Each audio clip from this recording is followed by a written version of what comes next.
This video introduces one of the most important and useful concepts in economics: opportunity cost. Let's begin at a college football stadium just outside Boston. Partly, I was here in my capacity as sports nut. Touchdown! One of the many fans following the fortunes of the Boston College Eagles. But the armchair economist in me was looking for more than an easy win.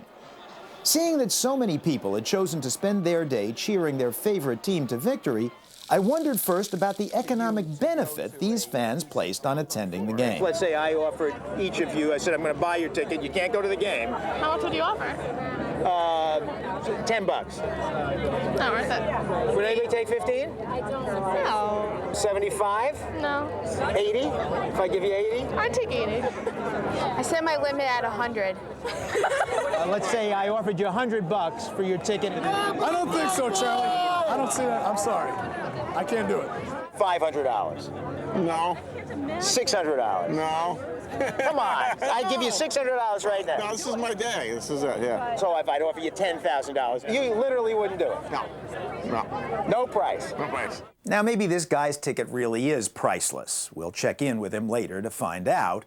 But whether his or any of the other fans' economic thinking is sound depends on whether the benefit is equal to or greater than the cost, the total cost. In economics, what's known as the opportunity cost. Everything which is given up to get something else. In this case, what's given up to attend this game.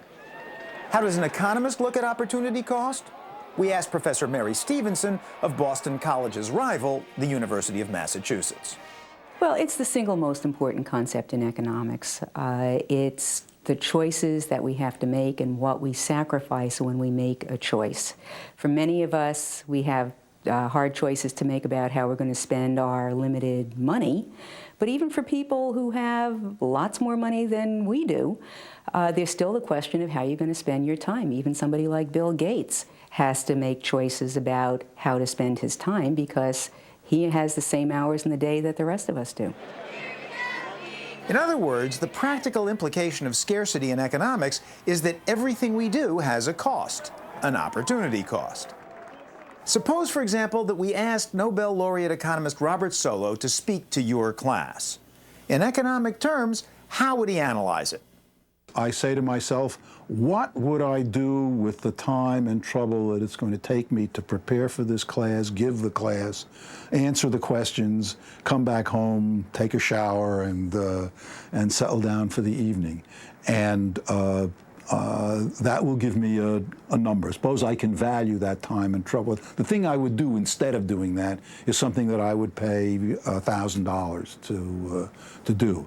Then what I should say is that any price over and above $1,000 makes this a net gain for me. That doesn't say I should ask for a $1,000 fee. I should ask for the largest fee that I think the sucker will pay. But if that largest fee is not as much as $1,000, then I won't go. As it turns out, this is a rather old idea, as we learned from the man on the $100 bill, Ben Franklin, who expressed it somewhat differently in the late 1700s. You, sir, once wrote that time is money. And 250 years later, it's become a cliche. What was it exactly that you wrote? Well, it was somewhat more than that in my little epistle, Advice to a Young Tradesman. In the pamphlet Advice to a Young Tradesman, which Ben published himself in 1748, he coined the famous phrase, using as his example a worker who usually makes 10 shillings a day, but chooses to work only half a day, then hits the pub and spends 6 pennies there. Remember that time is money. He that can earn 10 shillings a day by his labor and goes abroad or sits idle one half of that day, though he but spends but 6 pence during his diversion, ought not to reckon that the only expense.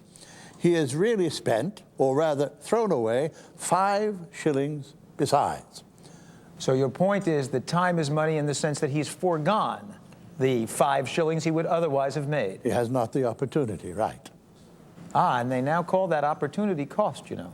No, I've not heard of that.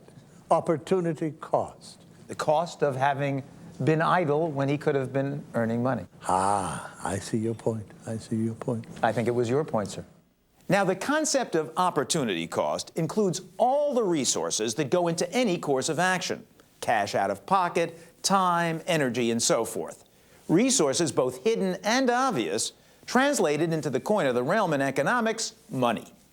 Resources that I could have used to do something else. So the opportunity cost of going to the game is the value to me of what I could have done instead. And this is crucial since the basic premise of economics is trade-offs. The idea that you can't have it all. So what opportunities am I missing if I'm at the BC game?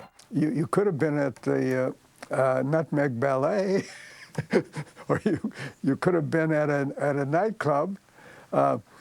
We all have choices to make, and every choice involves giving up something else. If you choose one of them rather than the other, the opportunity cost of doing that thing is the one that you don't do, the option that you don't take.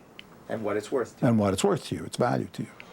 Solow uses the example of this very course. The opportunity cost of the time and trouble you're spending taking this course is precisely the best activity that you would substitute for it if you decided you couldn't. Imagine that it got canceled. Imagine that the course went up in smoke somehow. You would have so many hours a week on your hands. There is one best thing that you would decide to do with that time. So in effect, you're sacrificing that in order to take the course, and that's your opportunity cost. People often forget this, though, right? I mean, People, first of all, they think of cost only as purely monetary. They don't have the notion that there's a scarce resource, often their own time and effort, and to use it in one place is not to use it in another. And when you're not using when you're not doing something that you could have done, you're sacrificing that thing. You're giving it up, and that's your cost. There's one last small matter to resolve: that fanatic at the football game. When we forced the issue, it turns out that even he had a price. No, but if I offer you $1 million for your ticket. I might do that, yeah. Might do that because for anything at some price, the opportunity cost for practically anyone simply becomes too high.